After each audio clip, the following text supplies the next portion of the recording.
Hi mga kamumoys, good morning, good afternoon. Good afternoon mga kamumoys. How are you kayong lahat? How are you my followers, my subscriber, my likers? Good morning, good afternoon everybody. The whole world. The whole world. Wala, ang bugira. Mga kamumoys, I will show you how I cook my mais grace. Mais grace is yung the smallest grind mais, like in the Philippines we eat also before during my childhood mga kamumoys. Yeah, I will show you. That's before we have more plants mais at home and we grind it in a machine or in the stone corn before mga kamumoys. Yeah, yung ano ko ba ako, mga 1970s 1980s, mga 1990s wala na ako sa bahay. So I will show mga kamumoys. So ito ang like this ang nagawa ko ngayong umaga. Nagbuyok ako ng mais mga kamumoys. So this buyok, cooking, gipabukal. I have to boil the mais or the water. I have to boil half water of this mamahalin kong kaldero. Gibuyukan ko ng mais. Mais lang mga kamumoys. Yung dito nabili ko sa Norma, you know Norma store sa Germany. Mayroong Norma ang pangalan. That is mais grace. I don't know what's in English. That is the very saka bio, organic. So galing yun sa field mga kamumoys. Like sa amin sa Pilipinas before, bio, kasi walang mga insecticides mga kamumoys. It's very healthy siguro. I hope na galing sa field na walang mga insecticides, yung mga pangbomba para sa mga ipatay sa mga langaw, sa mga langaw, yung mga mga kamumoys ba, yung insecticides nga. So pahinaan ko siya mga kamumoys until maluto siya.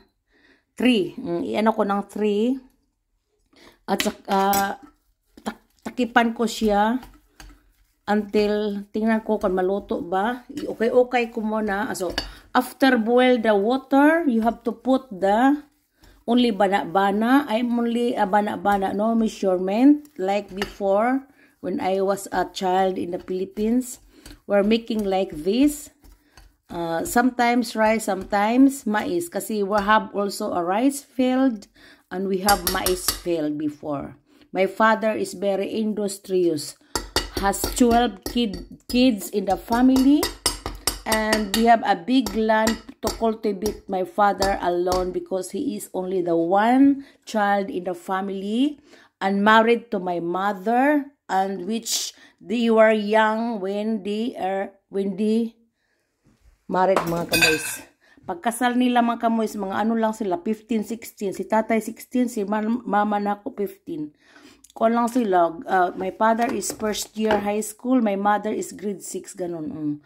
Grabe mga kamoys, no? And they were produce 12 children, and maybe we are not so poor and we are not rich, kasi 12 children in the family is more blessings. Even not rich but blessed, kasi marami kami at saka nabuhay kami lahat. Yung namatay na sila is yung malaki na mga kamoys, yung 5 namatay na sila. At saka ang pinakabata noon namatay is 40 man siguro. Namatay yung youngest namin, namatay din. At saka we are very healthy at home mga kamoys. We're living in the nature kasi walang no electricity, no water, no faucet, only the tubod, yung kuwila sa amin, yung atabay. Si Renard nakaano pa noon, yung asawa kong puti, nakarating pa siya noon, 1987 is the last. Yung namatay na din si nanay ko. Wala na, nag-move kami 2000 sa baryo sa proper barrio. May posit na kami at electricity. Ang sa lumang bahay mga kamoys is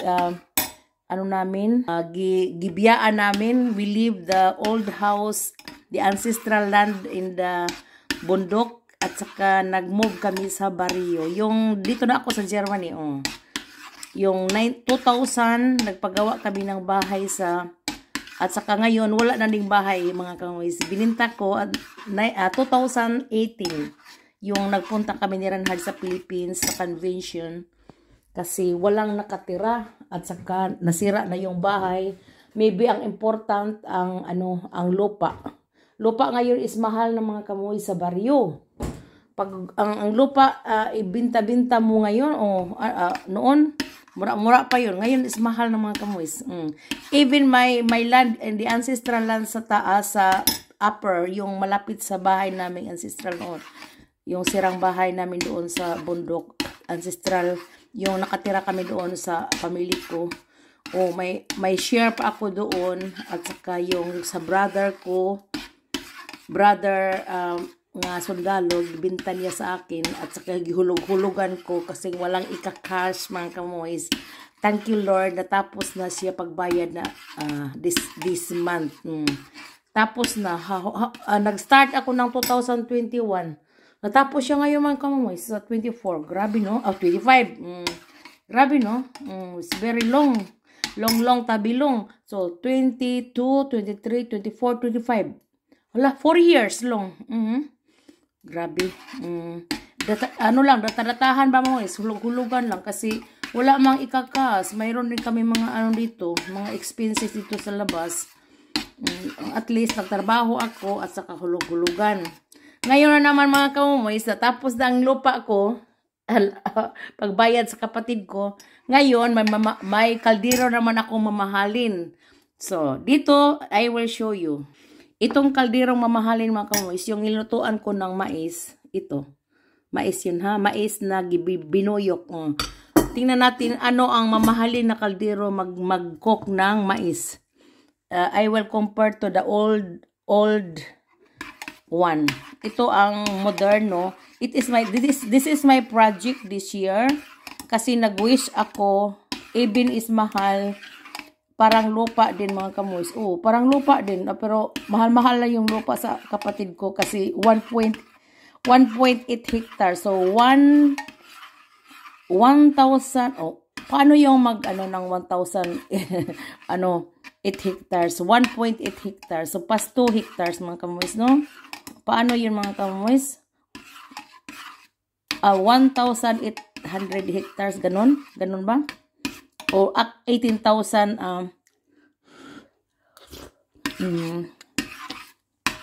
18,000 ka square meter. Mama siguro na 18,000 square meter mga kamoys. So, ito na ang ko at saka ang project ko this year. I hope na matapos 4 years din mga kamoys. Grabe no? Nakaano ako ng lupa sa kapatid ko 4 years. Ngayon ang kaldero naman 4 years. But sabi nila pag 4 years daw kasi pinautang yung mga kamoys kasi mahal. I cannot afford this kaldero. One set yun, display set nila at saka may additional 2 malaking kaha para pansitan mga kamoys at malaking kaldero para ng sinigang. Para magluto ng sinigang. Itong kaldero na ito mga kamoys, nasaan na ba yun? Yung kaldero na ito, 1 set yung mga kamoys at saka ipautang nila pag 2 years daw is konti lang ang interest. Pag 4 years malaki ang interest nila. That's why I will pay it before or after 2 years. Yeah.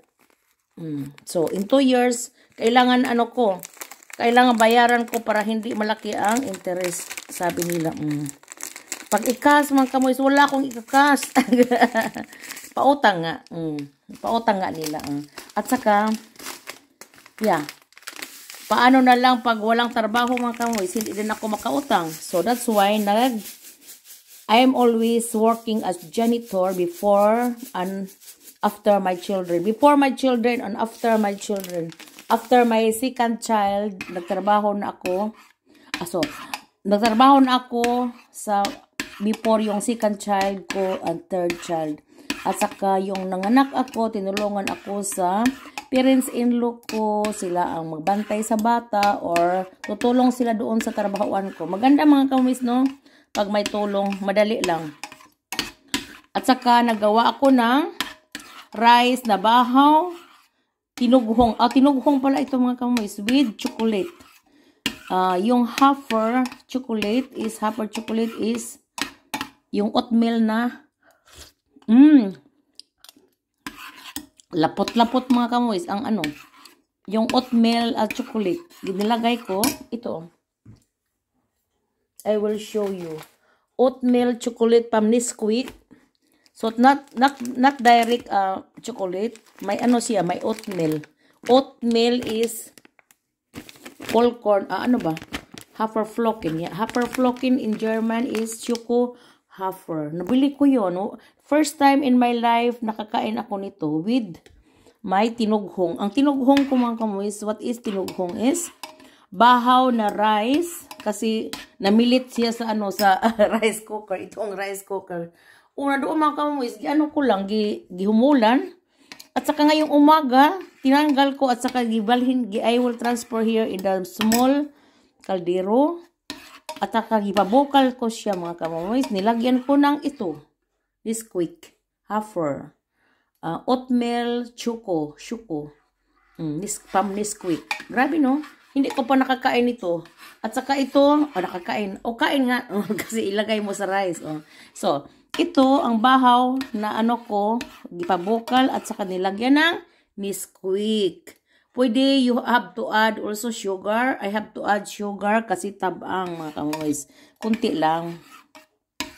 Kasi makain yun pag Sarap. Sarap mga kamoys. Dari gold ibap. Kainin ko yun as my breakfast. Anong breakfast ko dito mga kamoys? Kasi nag-breakfast na ako kanina. Nag-star maker ako. I'm free. I was free yesterday. I'm DO. So, I will show again. Off ko kahapon mga kamoys. At saka, wala namang maraming gawin sa bahay. Nagtupi sa labahan, ng laba, sa underground. At pagkatapos mga kamoys, natulog ako. Kasi konti lang natulugan ko. Nag-star maker din ako last day. Sa Wednesday sa gabi. Kasi, di ba yung nabisi ako galing sa choir, nagtrabaho. At saka, kahit saan ako. At pagkatapos napagod mga kamoys. Kagabi pagdating ni asawa ko, nangain kami, yung darating siya, nangain kami ng panihapon. Pagkatapos, istorya. Pagkatapos nakatulog ako mga kamoys ng 3 hours siguro. 3 hours. Parang 3 hours. Kasi mata ako ng alas 10. Naghigda ako mga alas 7. Parang alas 7 yun sa gabi.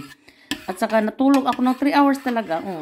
Pagkatapos, bumakod ako mga kamoys, nagpunta ako sa underground at saka naghang up sa wash. Kasi, hindi pa ako nagligpit sa mga Christmas decorations sa sa weekend. Yung ito, like this. Yung Christmas tree namin. Buhay pa. Plastic yung kamoys. Iligpit yun namin sa Sabado. Kasi, free kami sa Sabado. Ngayon, trabaho ako. Sabado is bukas. Steam. Then, ako bukas, magligpit nito mga kamoys, iligpit namin ni asawa ko. Madali lang mga kamoys, one month lang. Kami ng 2 weeks before, o 1 week before, 2 weeks before. Ay, before Christmas! 22, gihang up yun ni Apo yung darating sila 22, gihang up yung Christmas tree. Wala mga kamoys, wala pang 1 month. At saka iligpit na yun namin. Kasi makamapol alikabok siya mga kamoys. At saka ang sa labas hindi na naman hindi namin yung that is for always summer on winter doon mga kamoys. Stay ko yun. At saka ito tanggalin.